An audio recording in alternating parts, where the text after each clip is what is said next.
ओम श्री गुरुवे नमः।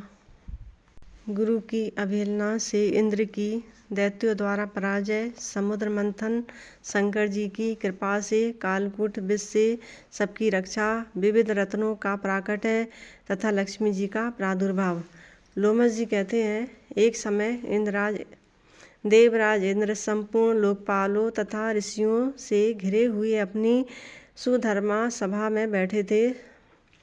वहाँ सिद्ध और विद्याधरगण उनकी विजय के गीत गा रहे थे। इसी समय परम बुद्धिमान देव गुरु महाभाग बृहस्पति जी अपने शिष्य के साथ देव सभा में पधारे। उन्हें उपस्थित देख देवताओं ने सहसा उनके चरणों में मस्तक झुकाया। इंद्र ने भी देखा गुरुदेव वाचस्पति आगे खड़े हैं, किंतु इंद्र की बुद्धि राजमद से दूषित हो रही थी, इसलिए उन्होंने गुरु के प्रति ना तो आदरयुक्त वचन कहा, ना उन्हें बुलाया, ना बैठने का आसन दिया और ना चले जाने के लिए कहा। खोटी बुद्धि वाले इंद्र को राज्य के मद से उन्मत्त जान देवताओं की आचार्य बृहस्पति कुपित हो वहाँ से अंतर्ध्यान हो गए। उनके चले जाने पर देवताओं के मन में बड़ा खेद हुआ। यक्ष, नाग, गंधर्व तथा ऋषिगण भी उदास हो गए। नृत्य और गीत समाप्त होने पर जब इंद्र सचेत हुए तब उन्होंने तुरंत देवताओं से पूछा, महातपस्वी गुरुदेव कहाँ चले गए? तब नारद जी ने देवराज इंद्र से कहा, बलसूदन, निसंदेह आपके द्वारा गुरु की अवहेलना हुई है। गुरु के अनादर से राज अपने हाथ से चला जाता है, अतः आप सब प्रकार से प्रयत्न करके गुरु से अपने अपराध के लिए क्षमा याचना कीजिए। महात्मा नारद की यह बात सुनकर इंद्र सहसा सिंहासन से उठकर खड़े हो गए और उन सभी सभासदों को साथ ले बड़ी उतावली के साथ गुरु के निवास स्थान पर गए। इस समय इंद्र अपने कर्तव्य के प्रति सजग हो चुके थे। वहाँ गुरु पत्नी तारा को देखकर उन्होंने प्रणाम किया और पूछा, देवी महातपस्वी गुरु जी कहाँ गए हैं? तारा ने इंद्र की ओर देखकर उत्तर दिया, मैं नहीं जानती। तब वे चिंता मग्न हो अपने घर लौट आए। इसी समय स्वर्ग में अनेक अद्भुत अनिष्ट सूचक अपशगुन होने लगे, जो संपूर्ण स्वर्गवासियों को तथा दुरात्मा इंद्र को भी दुख प्राप्ति की सूचना देने वाले थे। इंद्र की ये वह करतूत पाताल निवासी राजा बलि ने भी सुनी। फिर तो वे दैत्यों की बड़ी सेना साथ ले पाताल से अमरावतीपुरी में चढ़ गए। उस समय देवताओं का दानवों के साथ बड़ा भयंकर युद्ध हुआ। उसमें दैत्यों ने देवताओं को परास्त कर दिया। एक ही क्षण में दूषित हृदय वाले अविवेकी इंद्र का सातों अंगों सहित संपूर्ण राज दैत्यों ने अपने अधिकार में कर लिया। विजयी दैत्य शीघ्र पाताल को चले गए। शुक्राचार्य की कृपा से ही देवगण विजयी हुए थे, दैत्यगण विजय हुए थे। इंद्र की राज लक्ष्मी नष्ट हो चुकी थी, इसलिए देवताओं ने भी सर्वदा उनका त्याग कर दिया। श्रीहीन इंद्र स्वर्गलोक से अत्यंत चले गए। कमल के समान कमलीय नैनो नेत्रों वाले इंद्रपति शची भी दूसरों की दृष्टि से छिपकर रहने लगी। ऐरावत नामक महान गजराज तथा उच्चेश्वा अश्व आदि जो बहुत से रत्न थे, उन्हें दुष्ट दैत्यों ने लोभवश स्वर्ग से पाताल में पहुंचा दिया। परंतु वे रतन पूर्णात्मा पुरुषों के भी उपभोग में आने वाले थे, अतः दैत्यों के अधिकार में न रहकर समुद्र में कूद पड़े। उस समय राजा बलि ने आश्चर्यचकित होकर अपने गुरु शुक्राचार्य से कहा, भगवान, हम देवताओं को जीतकर बहुत से रत्न यहाँ लाए थे, किंतु वे सभी समुद्र में जा पड़े। यह तो बड़ी अद्भुत बात है। राजा बलि की यह बात सुनकर शुक्राचार्य ने उत्तर दिया, राजन, 100 अश्वमेध यज्ञों की दीक्षा लेकर उन्हें पूर्ण करने पर ही तुम्हारा देवताओं के राज्य पर अधिकार होगा। इसमें तनिक भी संदेह नहीं है। जो 100 अश्वमेध यज्ञों का अनुष्ठान कर लेता है, वही स्वर्गलोक के राज्यों को भोगने का अधिकारी होता है। अश्वमेध यज्ञ किए बिना स्वर्ग की कोई भी वस्तु उपयोग में नहीं लाई जा सकती है। गुरु का वचन सुनकर राजा बलि उस समय चुप हो गए और दानवों के साथ उचित कार्यों में लग गए। इंद्र बड़ी शोचनीय दशा को प्राप्त हो गए। वे ब्रह्मा जी के पास गए और स्वर्ग के राज पर जो भय आदि प्राप्त हुआ था, वह सब समाचार उन्हें कह सुनाया। इंद्र की बात सुनकर ब्रह्मा जी ने उनसे कहा, सब देवताओं को एकत्रित करके हम सब लोग तुम्हारे साथ सर्वेश्वर भगवान विष्णु की आराधना करने के लिए चलते हैं। ऐसा ही हो। यह सलाह करके इंद्र आदि संपूर्ण लोकपाल ब्रह्मा जी को आगे रखकर क्षीर समुद्र के तट पर गए। वहाँ उन सब ने परस्पर विचार करके भगवान विष्णु की स्तुति आरंभ की। ब्रह्मा जी बोले, देव जगन्नाथ देवता और दैत्य दोनों आपके चरणों में मस्तक झुकाते हैं। आपकी कीर्ति परम पवित्र है। आप अविनाशी और अनंत हैं। परमात्मन आपको नमस्कार है।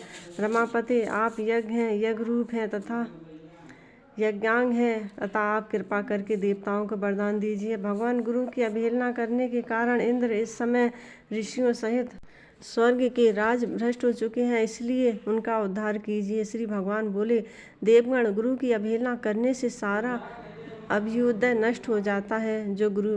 जो पापी है, अधर्म में तत्पर है तथा केवल विषयों में ही रचे पचे रहते हैं और जिनके द्वारा अपने माता पिता की निंदा होती रहती है, वे निसंदेह बड़े भाग्यहीन हैं। ब्राह्मण, इस इंद्र ने जो अन्याय किया है उसका फल इसे तत्काल प्राप्त हो गया है। केवल इंद्र के ही कर्म से संपूर्ण देवताओं पर संकट आया है। जब किसी भी पुरुष के लिए विपरीत काल उपस्थित हो जाए तब उसे दूसरों का सहयोग प्राप्त करने की चेष्टा करनी चाहिए। बुद्धिमान पुरुष अपने संपूर्ण मनोरथों की सिद्धि के लिए अन्य प्राणियों के साथ मैत्री करते हैं। अतः इंद्र, तुम मेरी बात मानो। इस समय अपना काम बनाने के लिए तुम्हें दैत्यों के साथ मेलजोल कर लेना चाहिए। भगवान विष्णु के इस प्रकार आज्ञा देने पर परम बुद्धिमान इंद्र अमरावती छोड़कर देवताओं के साथ सुतल लोक में गए। इंद्र आए हैं यह सुनकर राजा इंद्रसेन बलि रोष में भर गए। उन्होंने अपनी सेना के साथ जाकर इंद्र को मार डालने का विचार किया। उस समय देवर्षि नारद ने बलवानों में श्रेष्ठ राजा बलि और दैत्यों को ऊंच नीच समझाकर उन्हें इंद्र के वध से रोका। देवर्षि के ही कहने से राजा बलि ने इंद्र के प्रति अपना रोष त्याग दिया। इतने में ही इंद्र भी अपनी सेना के साथ आ पहुँचे। राजा बलि ने देखा लोकपालों से घिरे हुए इंद्र श्रीहीन हो गए हैं।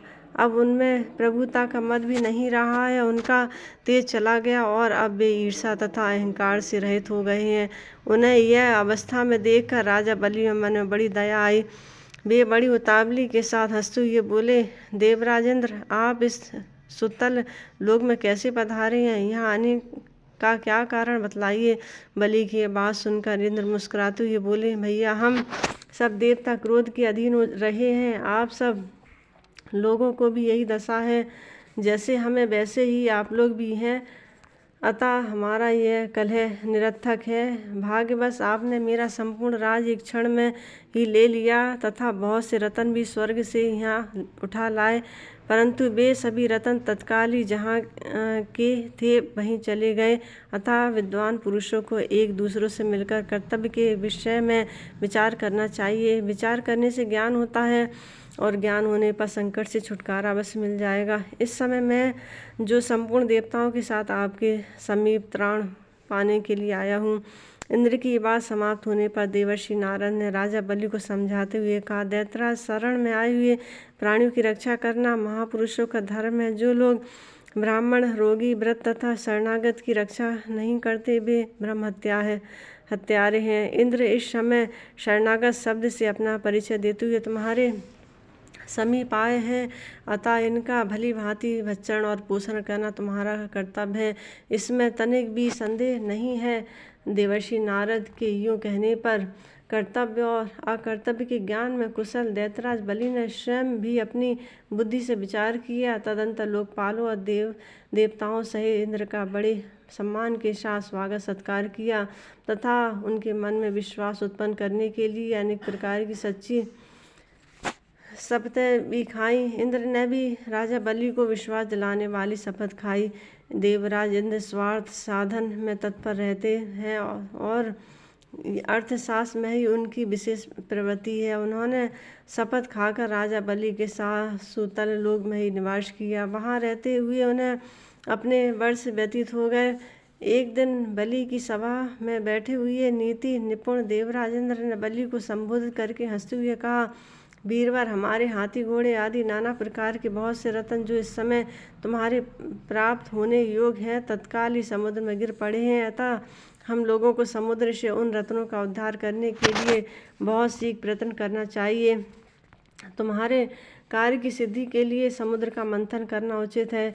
इंद्र के इस प्रकार प्रेरणा देने पर बलि ने शीघ्रता पूर्वक पूछा, यह समुद्र मंथन किस उपाय से संभव होगा? इसी समय मेघ के समान गंभीर स्वर्ग में आकाशवाणी हुई, देवताओं दैत्यों, तुम शीर समुद्र का मंथन करो। इस कार्य में तुम्हारे बल की वृद्धि होगी, इसमें तनिक भी संदेह नहीं है। मंदराचल को मथानी और वासुकी नाग को रस्सी बनाओ, फिर देवताओं और दैत्य मिलकर मंथन आरंभ करो। यह आकाशवाणी सुनकर सहस्त्रों दैत्य और देवता समुद्र मंथन के लिए उद्यत हो सुवर्ण के सदृश कांतिवान मंदराचल के समीप गए। वह पर्वत सीधा, गोलाकार, बहुत छोटा और अत्यंत प्रकाशमान था। अनेक प्रकार के रत्न उनकी शोभा बढ़ा रहे थे।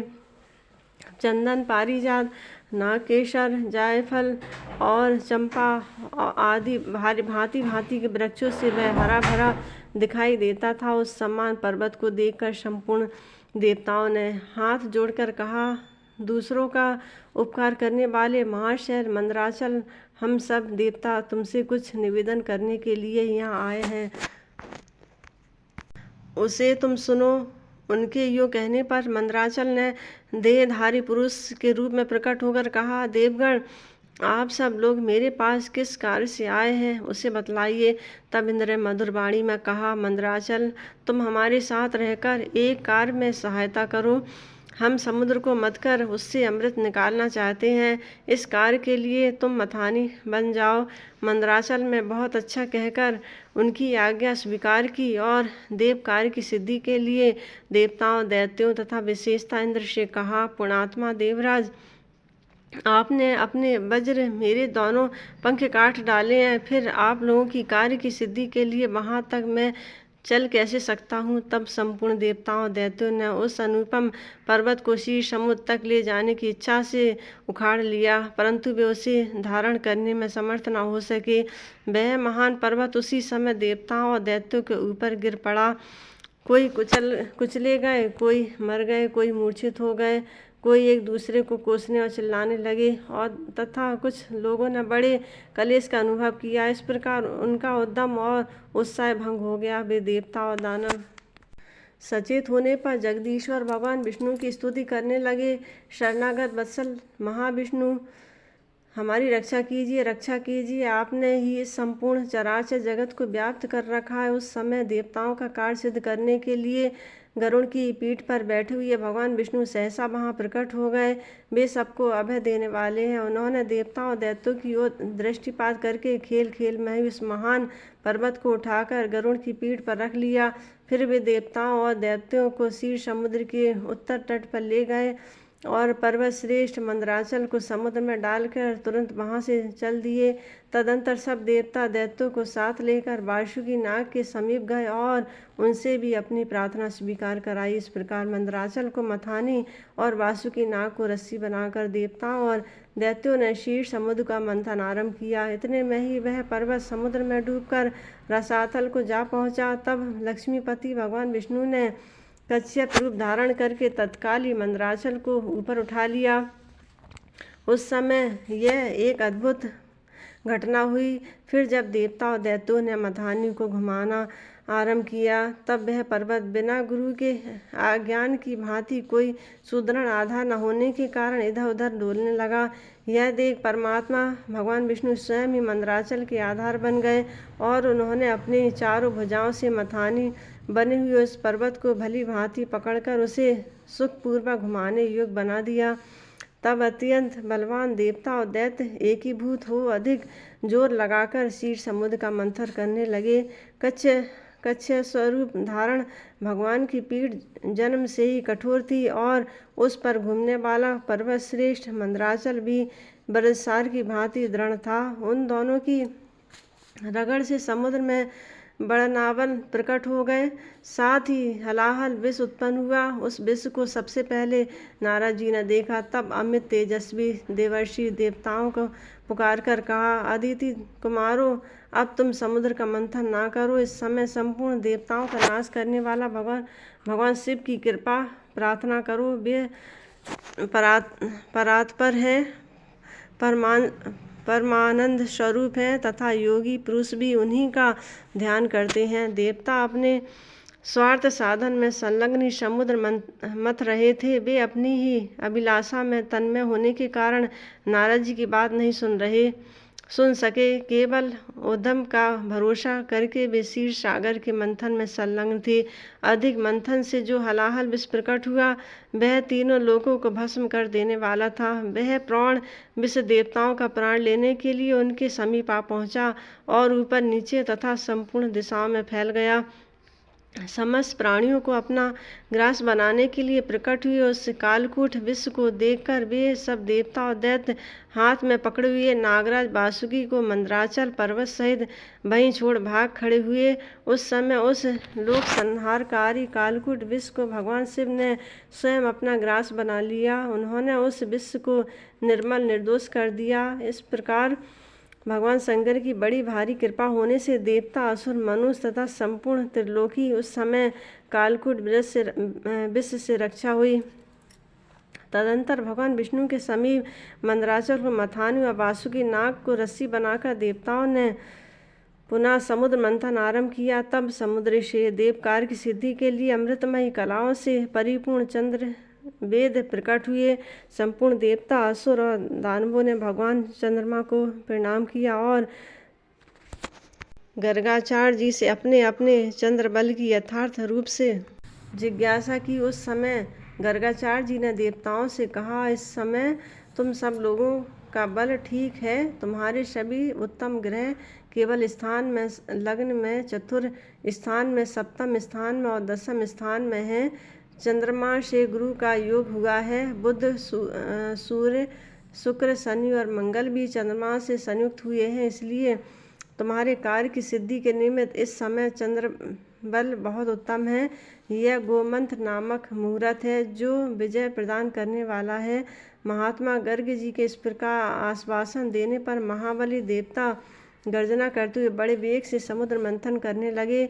मथे जाते हुए समुद्र के चारों ओर बड़े जोर की आवाज़ उठी थी। इस बार के मंथन से देवताओं की सिद्धि के लिए साक्षात सुरभि कामधेनु प्रकट हुई। उन्हें काले, श्वेत, पीले, हरे तथा लाल रंग की सैकड़ों गौएं घेरे हुए थीं। उसी समय ऋषियों ने बड़े हर्ष से भरकर देवताओं और दैत्यों से कामधेनु के लिए याचना की और कहा, अब सब लोग मिलकर भिन्न भिन्न गोत्र वाले ब्राह्मणों को कामधेनु सहित इन संपूर्ण गौओं का दान अवश्य करें। ऋषियों के याचना करने पर देवताओं और दैत्यों ने भगवान शंकर की प्रसन्नता के लिए वे सब गौएं दान दी तथा यज्ञ कर्म में भली भांति मन को लगाने वाले उन परम मंगल में महात्मा ऋषियों ने उन गौओं का दान स्वीकार किया। तत्पश्चात सब लोग बड़े जोश में आकर क्षीर सागर को मथने लगे। तब समुद्र से कल्प वृक्ष, पारिजात, चूत और संतान ये 4 दिव्य वृक्ष प्रकट हुए। उन सबको एकत्र रखकर देवताओं ने पुनः बड़े वेग से समुद्र मंथन आरंभ किया। इस बार के मंथन से रत्नों में बड़े सबसे उत्तम रत्न कौस्तुभ प्रकट हुआ जो सूर्यमंडल के समान परम क्रांतिवान था। वह अपने प्रकाश से तीनों लोकों को प्रकाशित कर रहा था। देवताओं ने चिंतामणि को आगे रखकर कौस्तुभ का दर्शन किया और उन्हें भगवान विष्णु की सेवा में भेंट कर दिया। तदंतर चिंतामणि को मध्य में रखकर देवताओं और दैत्यों ने पुनः समुद्र को मथना आरंभ किया। वे सभी बल में बड़े चढ़े थे और बार बार गर्जना कर रहे थे। अब की बार उसे मथ जाते हुए समुद्र से उच्चैश्रवा नामक अश्व प्रकट हुआ। वह समस्त अश्व जाति में एक अद्भुत रतन था। उनके बाद गज जाति में अद्भुत ऐरावत प्रकट हुआ। उसके साथ श्वेत वर्ण के 64 हाथी और थे। ऐरावत के 4 दांत बाहर निकले थे और मस्तक से मद की धारा बह रही थी। उन सबको भी मध्य में स्थापित करके वे सब पुनः समुद्र मथने लगे। उस समय उस समुद्र से मदरा, भांग, काकड़ा, सिंगी, लहसुन, गाजर, अत्यधिक उन्माद कारक धतूर और पुष्कर आदि बहुत सी वस्तुएं प्रकट हुईं। इन सबको भी समुद्र के किनारे और एक स्थान पर रख दिया गया। तत्पश्चात वे श्रेष्ठ देवता और दानव पुनः पहले की ही भांति समुद्र मंथन करने लगे। अब की बार समुद्र से संपूर्ण भुवनों की एकमात्र अधीश्वरी दिव्य रूपा देवी महालक्ष्मी प्रकट हुई। उन्हें ब्रह्मवेता पुरुष अनविवेकी वेदांत विद्या कहते हैं। इन्हीं को दूसरे लोग मूल विद्या कहकर पुकारते हैं। कुछ सामर्थ्यशाली महात्मा इन्हीं को वाणी और ब्रह्म विद्या भी कहते हैं। कोई कोई इन्हीं को रिद्धि सिद्धि आज्ञा और आशा नाम देते हैं। कोई योगी पुरुष इन्हीं को वैष्णवी कहते हैं। सदा उत्तम में लगे रहने वाले माया के अनुयायी इन्हीं को माया के रूप में जानते हैं। जो अनेक प्रकार के सिद्धांतों को जानने वाले तथा ज्ञान शक्ति से संपूर्ण है, वे इन्हीं को भगवान की योग माया कहते हैं। देवताओं ने देखा देवी महालक्ष्मी का रूप परम सुंदर है। उनके मनोहर मुख पर स्वाभाविक प्रसन्नता विराजमान है। हार और नुपुर से उनके श्री अंगों की बड़ी शोभा हो रही है। मस्तक पर छत तना हुआ है और दोनों ओर से चबर डुबल रहे हैं। जैसे माता अपने पुत्र की और स्नेह और दुलार भरी दृष्टि से देखती हैं, उसी प्रकार सती महालक्ष्मी ने देवता दानव सिद्ध चारण और नाग आदि संपूर्ण प्राणियों की ओर दृष्टिपात किया। माता महालक्ष्मी की कृपा दृष्टि पाकर संपूर्ण देवता उसी समय श्री समान हो गए। वे तत्काल राज्याधिकारी शुभ लक्षणों से संपन्न दिखाई देने लगे। तदंतर देवी लक्ष्मी ने भगवान मुकुंद की ओर देखा। उनके श्री अंग तमाल के समान श्याम वर्ण थे। कपोल और नासिका बड़ी सुंदर थी। वे परम मनोहर दिव्य शरीर में प्रकाशित हो रहे थे। उनके वक्ष स्थल में श्री वत्स का चिन्ह सुशोभित था। भगवान के एक हाथ में कोमोद की गदा शोभा पा रही थी। भगवान नारायण की उस दिव्य शोभा को देखते ही लक्ष्मी जी को आश्चर्यचकित हो उठे और हाथ में वनमाला ले सहसा हाथी से उतर पड़ी। वह माला श्री जी अपने ही हाथों से बनाई थी। उनके ऊपर भ्रमर मंडरा रहे थे। देवी ने वह सुंदर वनमाला परम पुरुष भगवान विष्णु के कंठ में पहना दी और स्वयं उनके पास वाम भाग में जाकर खड़ी हो गई। उन शोभाशाली दंपति का वहां दर्शन करके संपूर्ण देवता दैत्य सिद्ध अप्सराएं किन्नर तथा चारणगण परम आनंद को प्राप्त हुए। जय महालक्ष्मीपति विष्णु की जय हो। अमृत की उत्पत्ति भगवान का मोहिनी रूप तथा द्वारा देवताओं को अमृत पिलाना, शिव के द्वारा राहु से चंद्रमा की रक्षा तथा शिव के लिए दीपदान, रुद्राक्ष धारण और विभूति धारण का महात्मा। लोमस जी कहते हैं, तदंतर लक्ष्मी जी के साथ परमानंद में भगवान विष्णु को प्रणाम करके देवता और दैत्य पुनः अमृत के लिए समुद्र मथने लगे। उस समय समुद्र से महायशस्वी धनवंतरी जी प्रकट हुए। उनकी तरुण अवस्था थी तथा वे द्वितीय शंकर की भांति मृत्यु पर विजय पा चुके थे। उन्होंने अपने दोनों हाथ में अमृत से भरा हुआ कलश ले रखा था।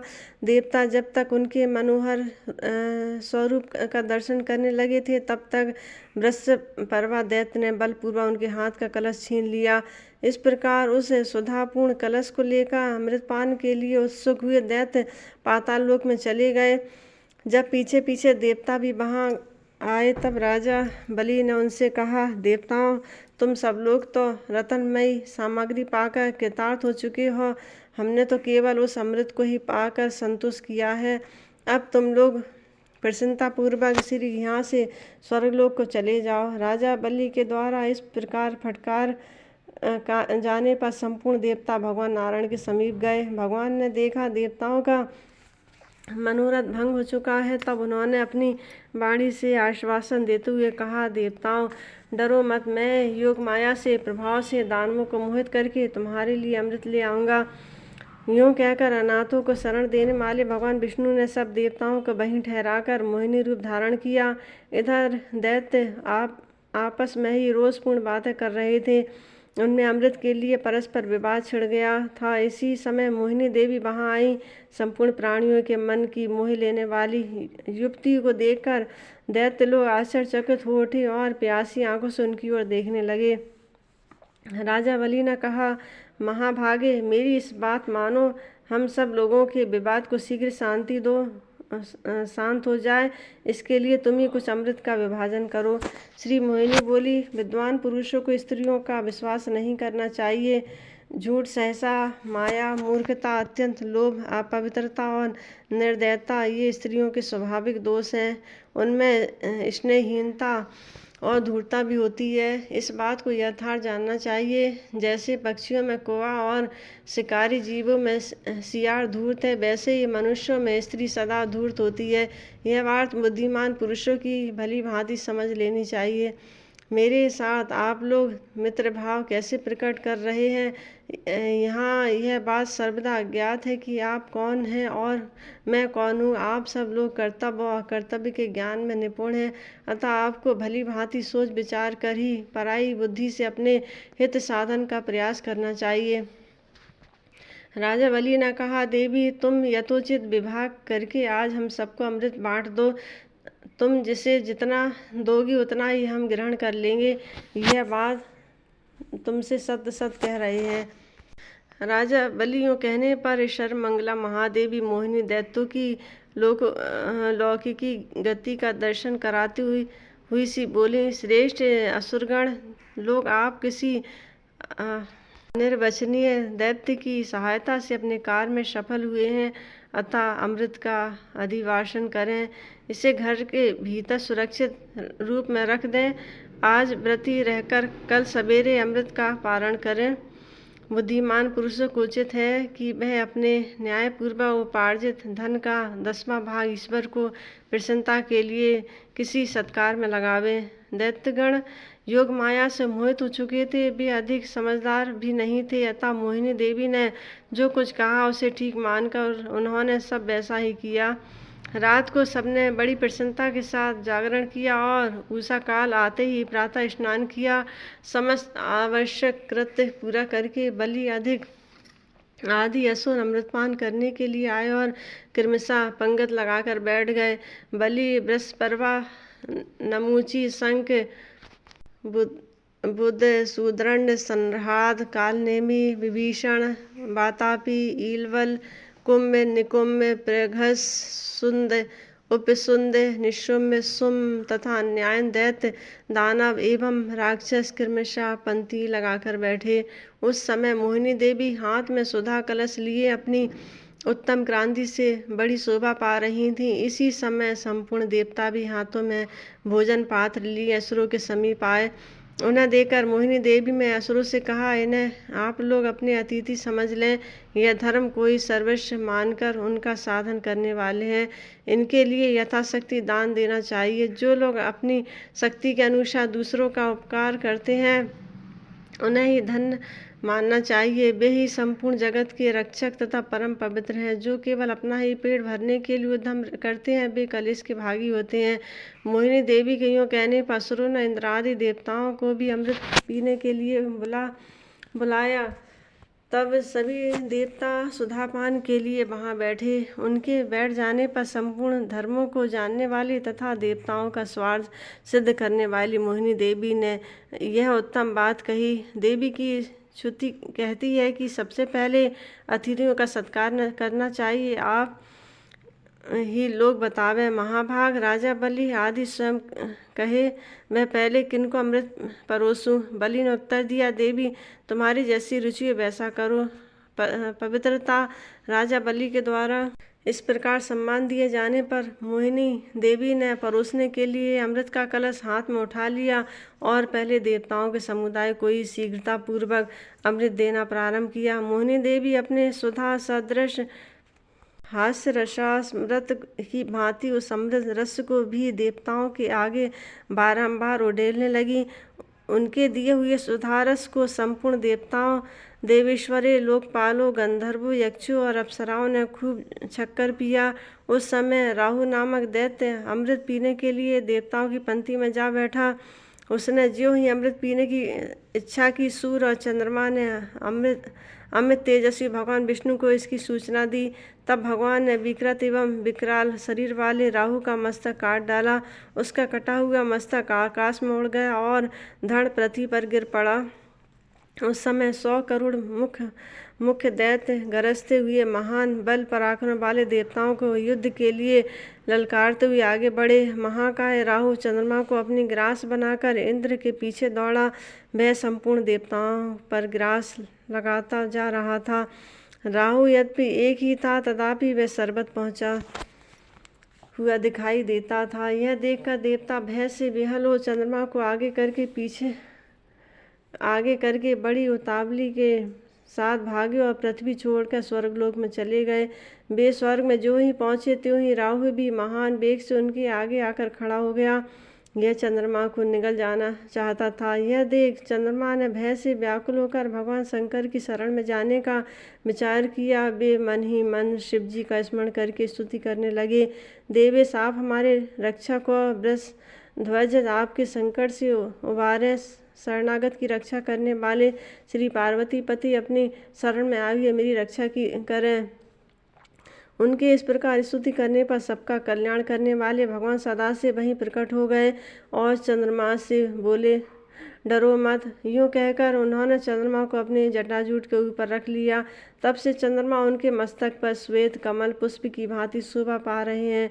चंद्रमा की रक्षा करने के पश्चात राहु भी वहां पहुंचा और भगवान शिव की स्तुति करने लगा। शांत स्वरूप भगवान शिव को नमस्कार है, आप ही ब्रह्म और परमात्मा है, आपको नमस्कार है। लिंग रूपधारी महादेव जगतपति, मैं आपको नमस्कार करता हूँ। आप संपूर्ण भूतों के निवास स्थान, दिव्य प्रकाश स्वरूप तथा सब भूतों के पालक हैं, आपको नमस्कार है।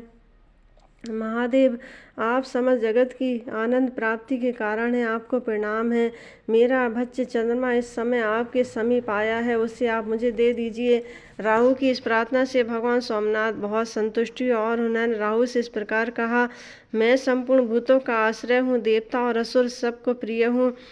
भगवान शिव के यूँ कहने पर राहु भी उन्हें प्रणाम करके उनके मस्तक में स्थिर हो गया। तब चंद्रमा ने भय के मारे अमृत का श्राप किया। उस अमृत के संपर्क से राहु के अनेक सिर हो गए। भगवान शंकर ने उन सबको देखा। देव कार्य की सिद्धि के लिए उन्होंने राहु के मुंडों की माला बना ली, जो भगवान शिव के ऊपर सुशोभित दूसरों द्वारा चढ़ाई हुई पूजा सामग्री देखकर संतोष प्राप्त करता है, वह श्रेष्ठ लोकों में जाता है। जो कार्तिक मास की रात्रि में श्रद्धापूर्वक शिव जी के समीप दीपमाला समर्पित करता है, उनके चढ़ाए हुए वे दीप शिवलिंग के सामने जितने समय तक जलते हैं उतने हजार युगों तक दाता स्वर्ग में प्रतिष्ठित होता है। उन्होंने भगवान शिव के मस्तक में सुकुम तेल से युक्त दीपक अर्पित किए। वे अपने ऊपर और नीचे की 10-10 पीढ़ियों के द्वारा देवताओं में निवास करते हैं। दीपदान के फल से वे ज्ञानी होते हैं। जो कपूर, अगर और धूप से भगवान सदाशिव की पूजा करते हैं और प्रतिदिन कपूर की आरती उतारते हैं, वे सायुज मुक्ति को प्राप्त होते हैं। जो दान के समय तपस्या में, तीर्थ में और पूर्व काल में आलस छोड़कर रुद्राक्ष धारण पूर्वक शिव की पूजा करते हैं, उनका पुण्य अक्षय होता है।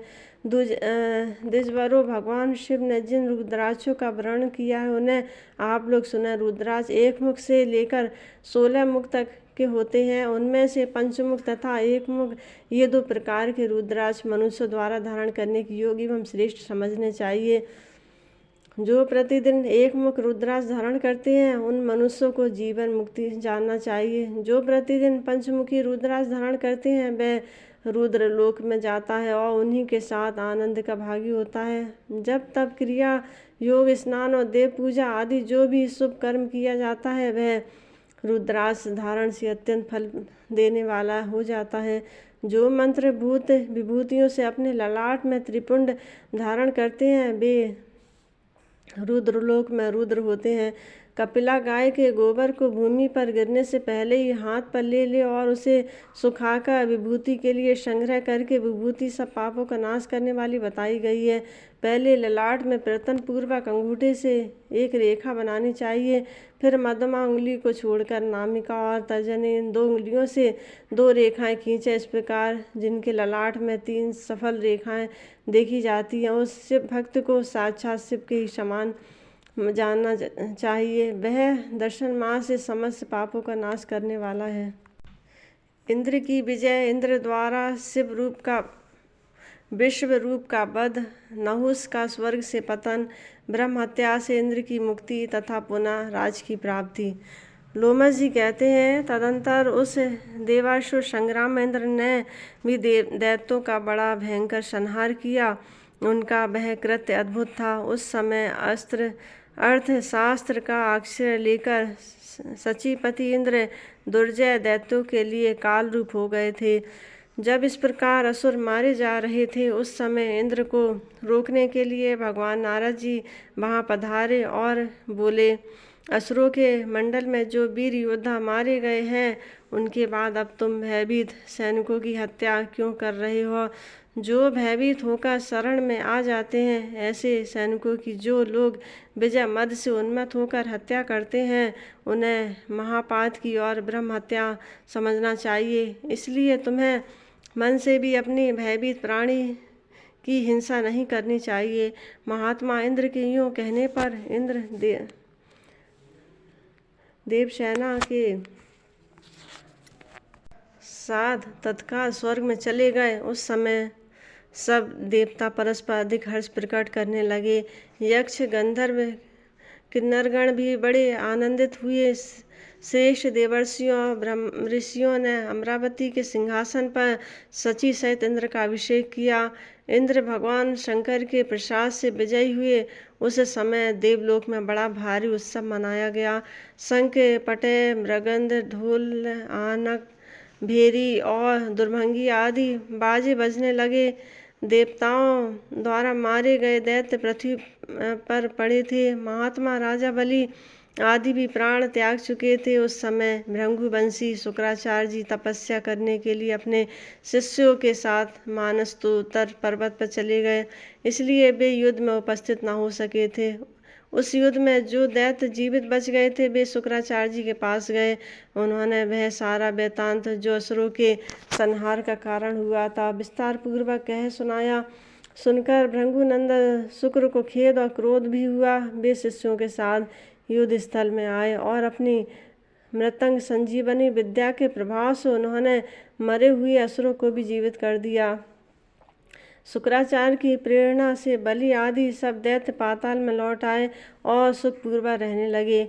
ऋषियों ने पूछा, देवराज, इंद्र ने गुरु के बिना ही कैसे राज प्राप्त किया? क्योंकि गुरु की अवहेलना से ही उन्हें अपना राज छोड़ कर जाना पड़ा था। किसकी प्रेरणा से इंद्र चिरकाल तक राज सिंहासन पर बैठे रहे? ये सब बातें आप शीघ्र बतावें, हमें यह सुनने की बड़ी उत्कंठा है। लोमस जी कहते हैं, गुरु बृहस्पति के बिना भी सचीपति इंद्र ने कुछ काल तक राज शासन किया। उस समय विश्व रूप भी इंद्र के पुरोहित हुए थे। विश्व रूप के 3 मस्तक थे। वे यज्ञ और पूजन में उचित भाग देकर देवताओं, असुरों और मनुष्यों को भी तृप्त करते थे। यह बात सचीपति इंद्र से छिपी न रह सकी। पुरोहित विश्व रूप जी देवताओं का भाग उच्च स्वर से बोल देते थे, दैत्यों को चुपचाप बिना बोले ही देते थे और मनुष्यों को मध्यम स्वर से मंत्र पढ़कर भाग समर्पित करते थे। यह उनका प्रतिदिन का कार्य था।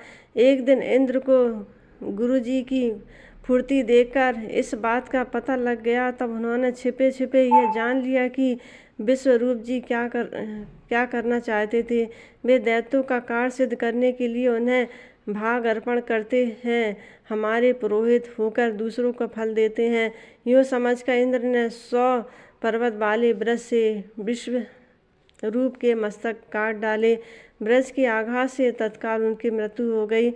इंद्र ब्रह्म हत्या के अपराधी हुए पर ब्रह्म हत्या, मदपान, चोरी तथा गुरु पत्नी गमन आदि महापाप करने वाले पापियों के भी उद्धार का यही एक उपाय है कि वे भगवान विष्णु के नामों का कीर्तन करें, जिससे बुद्धि भगवानमयी हो जाती है।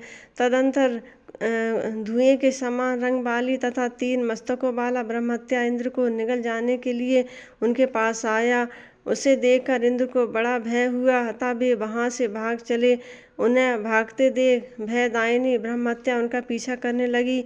जब वे भागते तब वह पीछे पीछे दौड़ती और बड़े होने पर खड़ी हो जाती। अपने शरीर को परछाई के समान वह इंद्र के पीछे लगी रहती। जाते जाते सहसा वह इंद्र को लपेट लेने के लिए झपटी। इतने में ही इंद्र बड़ी फुर्ती के साथ पांदी में कूद पड़े और वहां गोता लगा गए, मानो वे चिरकाल से जल में ही निवास करने वाले कोई जलचर जीव हों। इस प्रकार जब जल में पड़े दुख से निवास करते हुए इंद्र के 300 दिव्य वर्ष पूरे हो गए, उस समय स्वर्गलोक में भयंकर अराजकता छा गई। देवता और तपस्वी ऋषि भी चिंतित हो उठे। तीनों लोग विपत्तिग्रस्त हो गए। जिस राज में एक भी ब्रह्म हत्यारा निर्भय होकर निवास करता है, वहाँ साधु पुरुषों की अकाल मृत्यु होती है। विप्रगण, जिस राज में पापात्मा राजा निवास करता है, वहाँ प्रजा के विनाश के लिए दुर्भिक्ष, मृत्यु, उपद्रव तथा और भी बहुत से अनर्थ उत्पन्न होते हैं। अतः राजा को श्रद्धापूर्वक धर्म का पालन करना चाहिए। राजा के पवित्र होने से ही उसकी प्रजा पवित्र होकर स्थिरता प्राप्त करती है। इंद्र ने जो पाप किया था, उसके कारण संपूर्ण जगत नाना प्रकार के संतापों से पीड़ित हो उपद्रवग्रस्त हो गया। शौनक ने कहा, सूजी, इंद्र ने तो 100 अश्वमेध यज्ञों का अनुष्ठान करके देवताओं का विशाल राज प्राप्त किया है, फिर उसमें विघ्न क्यों उत्पन्न होता है? सूजी बोले, देवताओं, दानवों और विशेषतः मनुष्यों के सुख और दुख का कारण कर्म ही है, इसमें संशय नहीं है। इंद्र ने बड़ा ही अद्भुत एवं घृणित कर्म किया है। उन्होंने गुरु की अवहेलना के साथ ही विश्व रूप का वध भी कर डाला। इतना ही नहीं, गुरु तुल्य महर्षि गौतम की पत्नी का भी सेवन उपभोग किया। इन्हीं सब बुरे कर्मों का फल देवराज इंद्र को प्राप्त हुआ, जिसे टालने का कोई उपाय नहीं था। जो पाप कर्म करने वाले मनुष्य उस पाप के लिए कोई प्रायश्चित नहीं है करते, उनका वह पाप थोड़ा हो जाता है, अधिक उनसे एक दिन वे पीड़ित होते ही हैं। विप्रगण, यदि आप पाप बन जाए तो उसकी पूर्णता शांति के लिए तत्काल प्रायश्चित करना चाहिए। पापों का प्रायश्चित अनेक प्रकार का बतलाया गया है। उपपातक, अधिक काल तक रह जाने या बार बार उनकी आवृत्ति होने पर महापातक के रूप में परिणत हो जाता है। जो मनुष्य सवेरे, दोपहर और शाम को सदा स्वधर्म पालन रूप तपस्या करते हैं, उनका पाप नष्ट हो जाता है तथा वे उत्तम लोक प्राप्त करते हैं। इसलिए दुराचार परायण इंद्र को इस पाप कर्म का ही फल मिला है। विप्रगण, उस समय की परिस्थिति पर भलीभांति विचार करके संपूर्ण लोकपाल एकत्रित हो बृहस्पति के पास गए और अपना सब मनोरथ विचार कर उन पर प्रकट किया। उन्होंने स्थिरचित होकर इंद्र की सब बातें गुरु बृहस्पति से कह सुनाई। देवताओं की बात सुनकर परम बुद्धिमान बृहस्पति जी ने सर्वत्र फैली हुई अराजकता को लक्ष्य करके सोचा, अब क्या करना चाहिए? उस समय हमारा कर्तव्य क्या है? देवताओं, पवित्र आत्मा, ऋषियों तथा संपूर्ण लोकों का कल्याण कैसे होगा? मन ही मन इन सब बातों को सोचकर और कर्तव्य अकर्तव्य का विचार करके महायशस्वी बृहस्पति जी देवताओं के साथ इंद्र के पास चले गए। वे तुरंत ही उस जलाशय पर जा पहुँचे जिसमें इंद्र छिपे हुए थे और जिनके तट पर भयानक चांडाली के रूप में ब्रह्महत्या खड़ी थी। वे संपूर्ण देवता और महर्षि जलाशय के किनारे बैठ गए। गुरु बृहस्पति जी ने स्वयं इंद्र को पुकारा। उनकी आवाज़ सुनकर इंद्र उठकर खड़े हो गए। उस समय उन्हें अपने गुरु बृहस्पति का दर्शन हुआ। इंद्र के मुख पर आंसुओं की धारा बह चली। उन्होंने सामने खड़े हुए बृहस्पति जी को तथा वहाँ आए संपूर्ण तपस्वी मुनियों को शीघ्रता पूर्वक प्रणाम किया। फिर दीन बंधन ही अपने किए हुए अज्ञान सूचक महान कुकर्मों पर मन ही मन भली भांति विचार करके वे बोले, प्रभु, इस समय मेरे द्वारा पालन करने योग्य कौन सा कर्तव्य बताइए। उद्धार बुद्धि वाले भगवान बृहस्पति जी ने हंसकर उत्तर दिया, इंद्र, पहले तुमने जो कुछ किया था उसी कर्म का यह फल आज तुम्हें मिल रहा है। केवल भोग से ही इसका क्षय होगा। धर्म शास्त्रकारों ने ब्रह्म हत्या के लिए कोई प्रायश्चित नहीं देखा है। उसकी दृष्टि में ब्रह्म हत्या दूर करने के लिए कोई प्रायश्चित है ही नहीं। अनजान में जो पाप हो जाता है उसी के निवारण का उपाय धर्मशास्त्र विज्ञानों बताया है। जो पाप स्वेच्छापूर्वक जान बूझकर किया जाता है उसके प्रतिकार का कोई उपाय नहीं है। इच्छापूर्वक जानकर बूझकर किया हुआ पाप अनिच्छा या अज्ञान पूर्वक किए हुए पाप की श्रेणी में नहीं आ सकता है। विषय भेद से इन दोनों प्रकार के पापों का प्रायश्चित नियत किया गया है। जान बूझकर किए हुए पापों के लिए मरणांत प्रायश्चित का विधान है।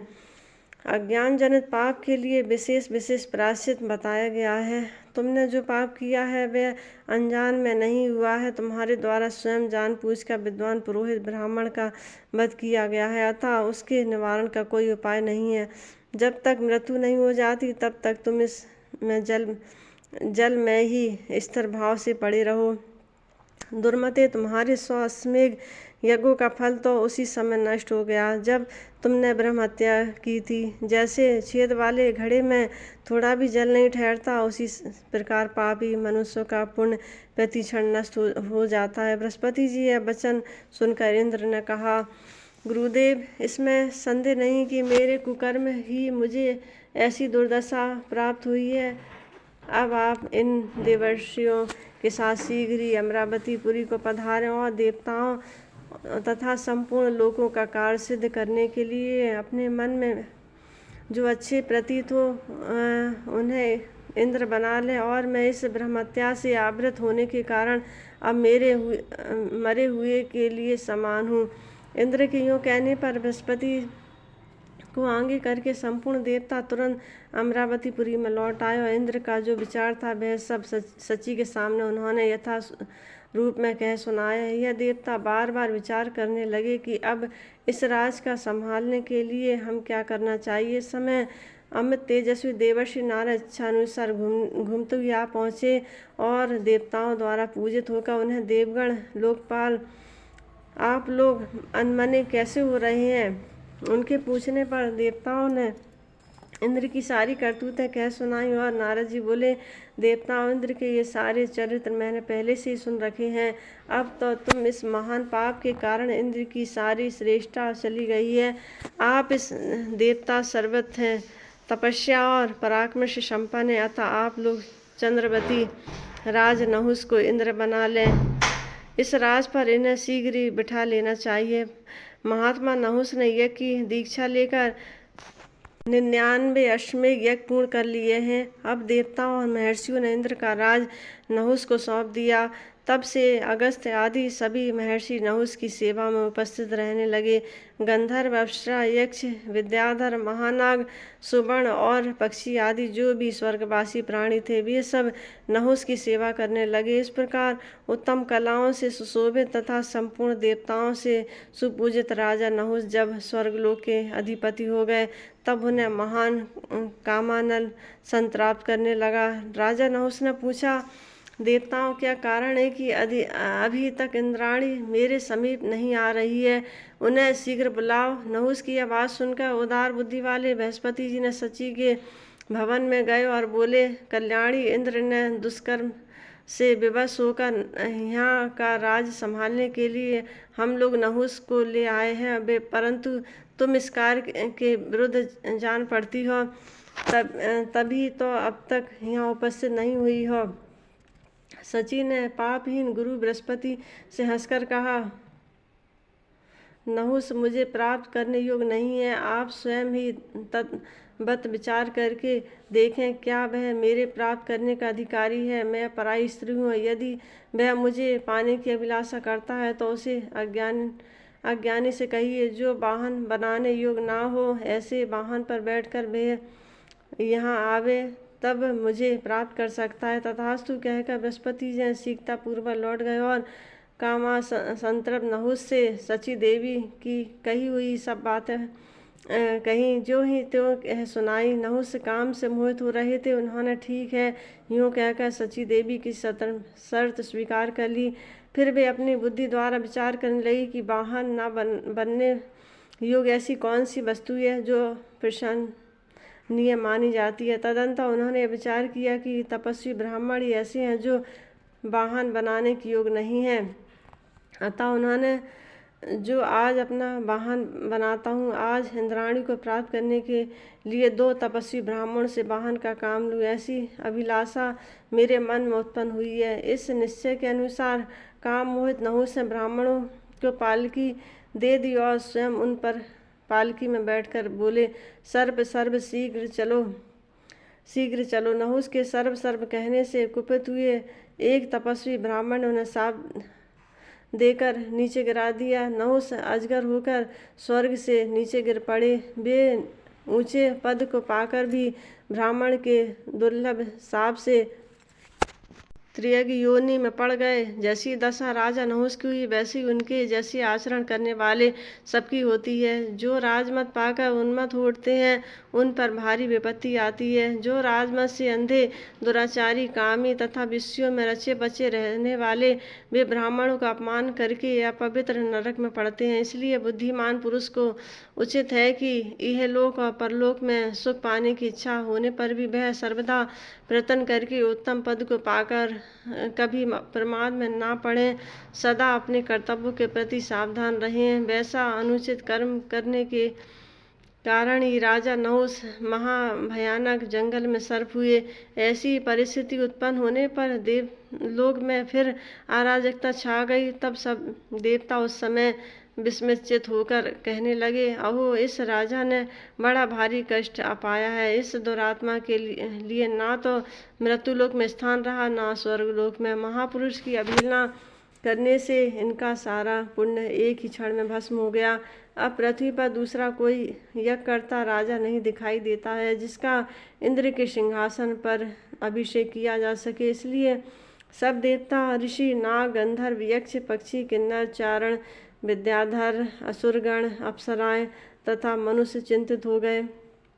तदंतर सची देवी ने धर्म और अर्थयुक्त वाणी में कहा, गुरुदेव, बृहस्पति तथा अन्य देवताओं, चिंता ना करो। तुम सब लोगों को अब वहीं जाना चाहिए जहाँ हमारे स्वामी रहते हैं। इंद्राणी की बात सुनकर बृहस्पति ने देवताओं के साथ ब्रह्महत्या पीड़ित इंद्र के समीप गए।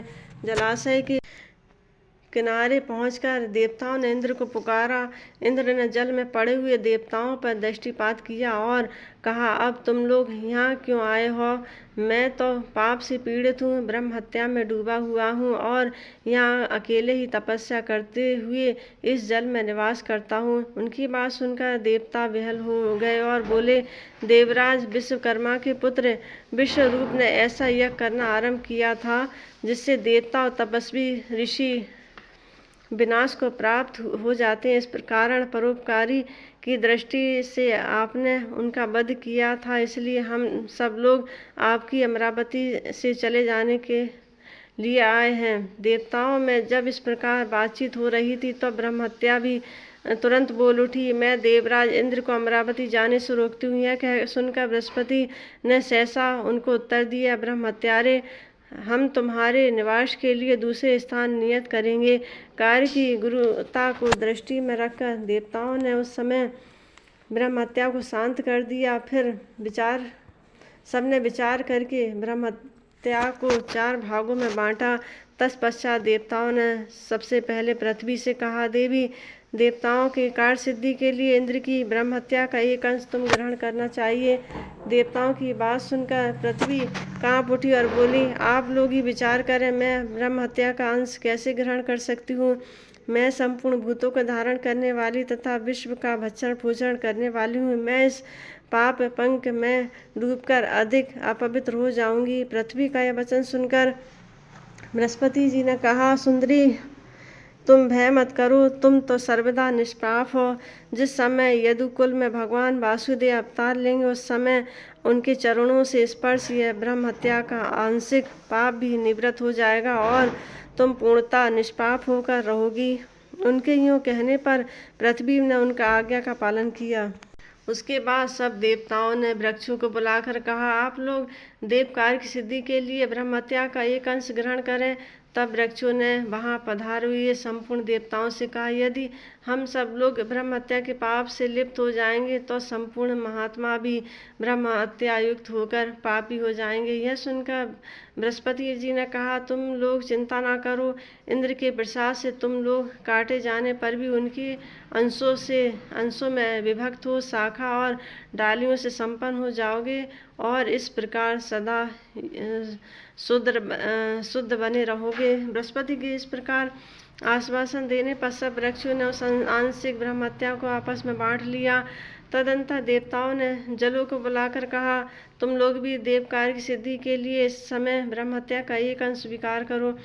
तब सब जल एकत्र हो बृहस्पति जी से बोले, जो कोई भी पाप या दुष्कर्म है वे हमारे संपर्क और संबंध से दूर हो जाएंगे। हमारे द्वारा स्नान शौच एवं हमारा पान आदि करने से संपूर्ण पाप क्रांत प्राणी पवित्र हो जाते हैं।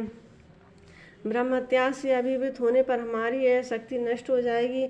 उनकी बात सुनकर बृहस्पति ने उत्तर दिया, तुम दुष्तर पाप से भय न करो, मैं वरदान देता हूँ, चराचर जगत में निवास करने वाले संपूर्ण प्राणियों को जल पवित्र करें। उनके यूँ कहने पर जल ने ब्रह्म हत्या का तीसरा अंश ग्रहण किया। इसके बाद बृहस्पति जी ने स्त्रियों को बुलाकर कहा, तुम लोग भी इस समय सब कार्यों की सिद्धि के लिए ब्रह्म हत्या का शेष अंश ग्रहण करो। देवगुरु का यह वचन सुनकर सब स्त्रियां बोली, भगवान, संपूर्ण स्त्रियां धर्म अर्थ और काम की सिद्धि के लिए उत्पन्न हुई हैं। यदि नारी पापाचार करे तो उस पाप से अनेक पक्ष, पिता, नाना तथा पति के कुल लिप्त होते हैं, ऐसी वेदों की आज्ञा है। क्या आपने ऐसी कोई बात नहीं सुनी है?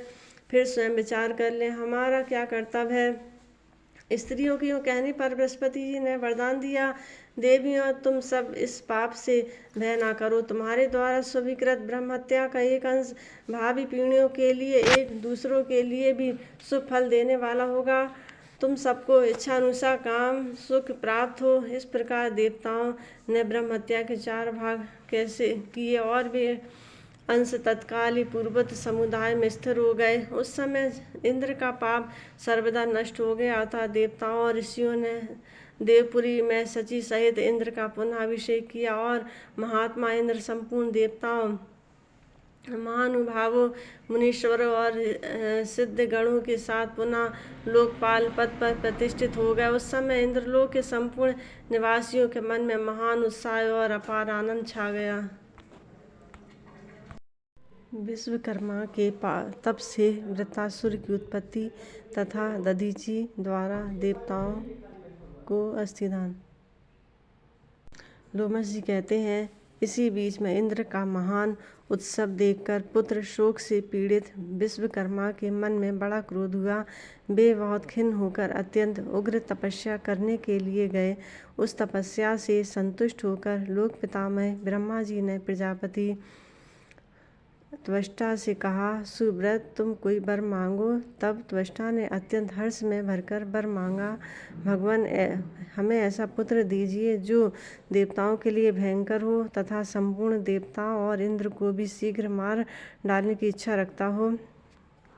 तथास्तु कहकर परमेष्टि ब्रह्मा ने वरदान दे दिया। उस वरदान से तत्काल ही वहाँ एक बड़ा अद्भुत दैत्य प्रकट हुआ जो व्रत नाम से प्रसिद्ध था। वह असुर प्रतिदिन 100 धनुष 400 हाथ बढ़ता था।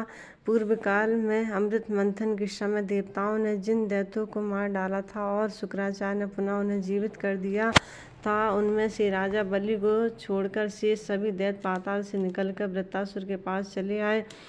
पाताल से आए हुए असुरों के साथ वृत्रासुर ने अकेले ही अपने विशाल शरीर द्वारा संपूर्ण भूमंडल को ढक लिया।